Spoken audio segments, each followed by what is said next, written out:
ಕೊಪ್ಪಳದ ಕಾರಟಗಿಯಲ್ಲಿ ರೈತರು ಅನಿರ್ದಿಷ್ಟಾವಧಿ ಹೋರಾಟವನ್ನು ನಡೆಸುತ್ತಿದ್ದಾರೆ. ತುಂಗಭದ್ರಾ ಜಲಾಶಯದಿಂದ ಬೇಸಿಗೆ ಬೆಳೆಗೆ ನೀರು ನೀಡಬೇಕು ಅಂತ ಆಗ್ರಹಿಸಿದ್ದಾರೆ.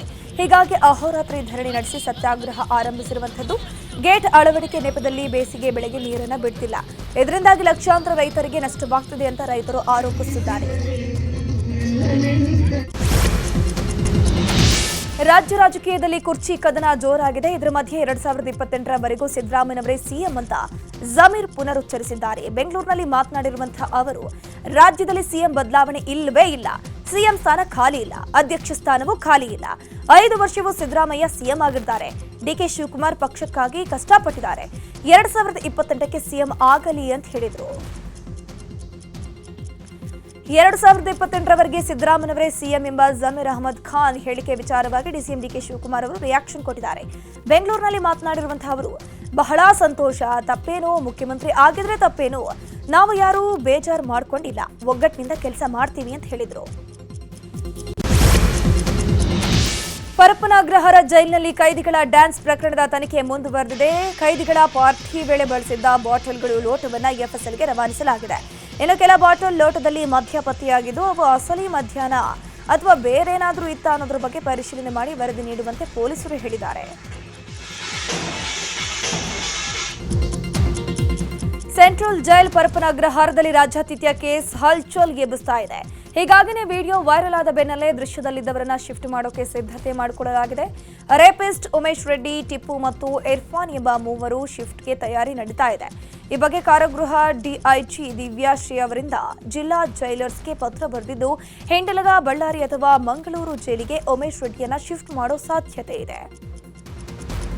ಸೆಂಟ್ರಲ್ ಜೈಲಲ್ಲಿ ಮೇಜರ್ ಸರ್ಜರಿಗೆ ತಯಾರಿಯಾಗಿದೆ. 5 ವರ್ಷಕ್ಕಿಂತ ಮೇಲ್ಪಟ್ಟ ಅಧಿಕಾರಿ ಸಿಬ್ಬಂದಿ ವರ್ಗವನ್ನು ಶಿಫ್ಟ್ ಮಾಡೋಕೆ ಸಿದ್ಧತೆ ಮಾಡಿಕೊಳ್ಳಲಾಗುತ್ತಿದೆ.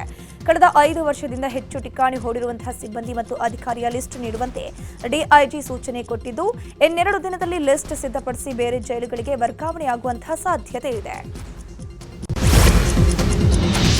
ಮಂಗಳೂರಿನ ಜಿಲ್ಲಾ ಕಾರಾಗೃಹದಲ್ಲಿ ಮೊಬೈಲ್ ನೆಟ್ವರ್ಕ್ ಜಾಮರ್ ಅನ್ನು ಅಳವಡಿಸಲಾಗಿದೆ. ಜಾಮರ್ನಿಂದ ಜೈಲಿನ ಸುತ್ತಮುತ್ತ ಪ್ರದೇಶಗಳಲ್ಲಿ ನೆಟ್ವರ್ಕ್ ಸಿಗದೆ ಜನರು ಪರದಾಡುತ್ತಿದ್ದಾರೆ. ಕಳೆದ 1.5 ವರ್ಷದಿಂದ ಜನರು ಈ ನೆಟ್ವರ್ಕ್ ಸಮಸ್ಯೆಯನ್ನು ಎದುರಿಸ್ತಾ ಇರುವಂತದ್ದು. ಜಾಮರ್ ನೆಟ್ವರ್ಕ್ ಸಮಸ್ಯೆಯ ಬಿಸಿ ಕಾರಾಗೃಹದಿಂದ ಸುಮಾರು 800 ಮೀಟರ್ ದೂರದಲ್ಲಿರುವಂತಹ ನ್ಯಾಯಾಲಯಕ್ಕೂ ತಟ್ಟಿದೆ. ಕೋರ್ಟ್ನಲ್ಲಿ ಕಾರ್ಯನಿರ್ವಹಿಸೋಕೆ ಕಷ್ಟವಾಗ್ತಿದೆ ಅಂತ ಆರೋಪಿಸಿ ವಕೀಲರೇ ಹೈಕೋರ್ಟ್ ಮೆಟ್ಟಿಲೇರಿದ್ದಾರೆ. ಸರ್ಕಾರವು ಕನ್ನಡ ಶಾಲೆಗಳನ್ನು ಉಳಿಸಿ ಬೆಳೆಸಬೇಕು ಅಂತ ನಿರಂತರ ಘೋಷಣೆಗಳನ್ನು ಮಾಡ್ತಾ ಇದ್ರು. ವಾಸ್ತವ ಮಾತ್ರ ಬೇರೆನೇ ಇದೆ. ಸರ್ಕಾರಿ ಶಾಲೆಗಳಿಗೆ ಬೇಕಾದಂತಹ ಮೂಲ ಸೌಕರ್ಯಗಳನ್ನು ಕಲ್ಪಿಸೋಕೆ ಸರ್ಕಾರ ವಿಫಲವಾಗಿದೆ. ಪುತ್ತೂರು ನಗರದ ಮಧ್ಯಭಾಗದಲ್ಲಿರುವಂತಹ ಸರ್ಕಾರಿ ಬಸ್ ನಿಲ್ದಾಣದ ಪಕ್ಕದಲ್ಲೇ ಇರುವಂತಹ ಸರ್ಕಾರಿ ಶಾಲೆಯ ಸ್ಥಿತಿ ಅಯೋಮಯವಾಗಿದೆ. ಈ ಶಾಲೆಯಲ್ಲಿ ಯಾವುದೇ ಮೂಲ ಸೌಕರ್ಯಗಳು ಇಲ್ಲ. ಕೊಠಡಿಗಳ ಗೋಡೆಗಳಲ್ಲಿ ಬಿರುಕು ಕಾಣಿಸಿಕೊಂಡಿದ್ದು ಅಡಿಪಾಯವೂ ಅಪಾಯದಲ್ಲಿದೆ. ಇನ್ನು ಶಾಲೆಗೆ ದಾಖಲಾಗುವ ಮಕ್ಕಳ ಸಂಖ್ಯೆಯೂ ಕಡಿಮೆ ಆಗ್ತಾ ಇದೆ. ರಾಜ್ಯದ 60% ಸರ್ಕಾರಿ ಶಾಲೆ ಬಂದ್ ಆಗಲಿವೆ. ಒಂದಲ್ಲ ಎರಡಲ್ಲ, ಬರೋಬ್ಬರಿ 25,683 ಸರ್ಕಾರಿ ಶಾಲೆ ಮುಚ್ಚೋಕೆ ರಾಜ್ಯ ಸರ್ಕಾರ ಮುಂದಾಗಿದೆ. ಕೆಪಿಎಸ್ ಶಾಲೆಗಳ ವಿಲೀನದ ಹೆಸರಲ್ಲಿ ಸಣ್ಣ ಪುಟ್ಟ ಗ್ರಾಮ ಸರ್ಕಾರಿ ಶಾಲೆ ಬೀಗ ಬೀಳುತ್ತೆ. 50 ಮಕ್ಕಳಿರುವಂತಹ ಸರ್ಕಾರಿ ಶಾಲೆ ಮುಚ್ಚೋಕೆ ನಿರ್ಧಾರ ಮಾಡಲಾಗಿದ್ದು, ಸಣ್ಣ ಪುಟ್ಟ ಶಾಲೆಗಳು ಇನ್ನು ಮುಂದೆ ಮರೆಯಾಗಲಿದೆ. ಮೈಸೂರು ವಿಶ್ವವಿದ್ಯಾಲಯ ಮತ್ತು ಯುನಿಸೆಫ್ ಹದಿಹರೆಯದವರ ಆರೋಗ್ಯ ಮತ್ತು ಲಸಿಕೆ ಕುರಿತ ಕಾರ್ಯಾಗಾರ ಬೆಂಗಳೂರಿನಲ್ಲಿ ಆಯೋಜನೆ ಮಾಡಲಾಗಿತ್ತು. ಕರ್ನಾಟಕ ಸರ್ಕಾರದ ಉಪನಿರ್ದೇಶಕರಾಗಿರುವಂತಹ ಇಂದುಮತಿ ಕಾಮಶೆಟ್ಟಿ ಮಾತನಾಡಿ, ಸರ್ಕಾರಿ ಶಾಲಾ ವಿದ್ಯಾರ್ಥಿಗಳ ಅಪೌಷ್ಟಿಕತೆ, ಬಾಲಕಿಯರಲ್ಲಿನ ರಕ್ತಹೀನತೆ ಕುರಿತು ಅರಿವನ್ನು ಮೂಡಿಸಿದ್ರು. ಯುನಿಸೆಫ್ ಆರೋಗ್ಯ ತಜ್ಞರಾದ ಶ್ರೀಧರ್ ಪ್ರಹ್ಲಾದ್ ರಾವಂಕಿ ಗರ್ಭಕಂಠದ ಕ್ಯಾನ್ಸರ್, HVP ಲಸಿಕೆಯ ಮಹತ್ವದ ಬಗ್ಗೆ ಜಾಗೃತಿ ಮೂಡಿಸಿದ್ರು. ಪ್ರೊಫೆಸರ್ ಸಪ್ನಾ ಎಂಎಸ್ ಆರೋಗ್ಯಕರ ಮಾಧ್ಯಮದ ಬಗ್ಗೆ ಮಾಹಿತಿಯನ್ನು ನೀಡಿದ್ರು. ಮಲೆ ಮಹದೇಶ್ವರನ ಹುಂಡಿಯಲ್ಲಿ 2,70,00,000 ರೂಪಾಯಿಗೂ ಹೆಚ್ಚು ಕಾಣಿಕೆ ಸಂಗ್ರಹ ಆಗಿದೆ. ಕಳೆದ 27 ದಿನಗಳ ಅವಧಿಯಲ್ಲಿ ಸಂಗ್ರಹವಾಗಿರುವಂತಹ ಕಾಣಿಕೆ ಹಣದ ಎಣಿಕೆ ನಡೆದಿದೆ. ನಗದು ಜೊತೆಗೆ 43 ಗ್ರಾಂ ಚಿನ್ನ ಮತ್ತು 1 ಕೆಜಿ 600 ಗ್ರಾಂ ಬೆಳ್ಳಿಯನ್ನ ಮಲೆ ಮಹದೇಶ್ವರನಿಗೆ ಭಕ್ತರು ಸಮರ್ಪಿಸಿದ್ರು. 2,000 ರೂಪಾಯಿ ಮುಖಬೆಲೆಯ 10 ನೋಟುಗಳು ಮತ್ತು ಇನ್ನುಳಿದ ದುಡ್ಡುಗಳು ಕೂಡ ಇದರಲ್ಲಿ ಪತ್ತೆಯಾಗಿದೆ. ಅಯೋಧ್ಯೆ ಶ್ರೀರಾಮ ಮಂದಿರದ ಮೇಲೆ ತ್ರಿಕೋನಾಕಾರದ ಧ್ವಜಾರೋಹಣ ಕಾರ್ಯಕ್ರಮ ನವೆಂಬರ್ 25ಕ್ಕೆ ನಡೆಯಲಿದೆ. ಪ್ರಧಾನಿ ಮೋದಿ ಸೇರಿದಂತೆ ಗಣ್ಯರು ಭಾಗವಹಿಸುತ್ತಾರೆ. ಈ ಹಿನ್ನೆಲೆಯಲ್ಲಿ ಸಾರ್ವಜನಿಕರಿಗೆ ದೇವರ ದರ್ಶನಕ್ಕೆ ಅವಕಾಶ ಇರೋದಿಲ್ಲ. ಭದ್ರತೆಯ ದೃಷ್ಟಿಯಿಂದ ಈ ನಿರ್ಧಾರವನ್ನು ಕೈಗೊಳ್ಳಲಾಗಿದೆ.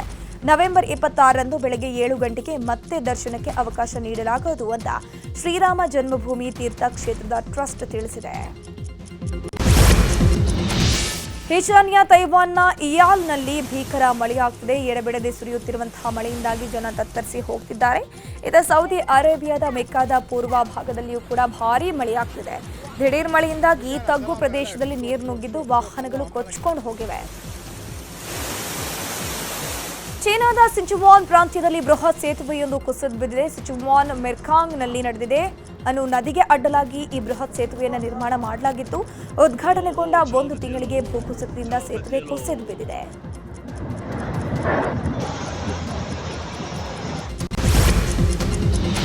ರಾಜಮೌಳಿ ಸಿನಿಮಾದಲ್ಲಿ ಮಂದಾಕಿನಿ ಅವತಾರದಲ್ಲಿ ಪ್ರಿಯಾಂಕಾ ಮಿಂಚಲಿದ್ದಾರೆ. ಯೆಲ್ಲೋ ಸ್ಯಾರಿ ಉಟ್ಟು ಕೈಯಲ್ಲಿ ಗನ್ ಹಿಡಿದಿರುವಂತಹ ಬಾಲಿವುಡ್ ಬ್ಯೂಟಿ ಲುಕ್ ಔಟ್ ಆಗಿದ್ದು, ಇದೇ ಶನಿವಾರ ಸಿನಿಮಾದ ಈವೆಂಟ್ ನಡೆಯಲಿದೆ. ಜಿಯೋ ಸ್ಟ್ರೀಮಿಂಗ್ ಆಗಲಿರುವಂತಹ ಈವೆಂಟ್ನಲ್ಲಿ ಮಹೇಶ್ ಬಾಬು ಲುಕ್ ಮತ್ತು ಟೈಟಲ್ ರಿವೀಲ್ ಆಗಲಿದೆ. ಅಮೀರ್ ರಾಜ್ಕುಮಾರ್ ಹಿರಾನಿ ಕಾಂಬಿನೇಷನ್ನಲ್ಲಿ 3 ಇಡಿಯಟ್ಸ್ ಪಿಕೆ ಬಂದು ಸೂಪರ್ ಡೂಪರ್ ಹಿಟ್ ಆಗಿದ್ವು.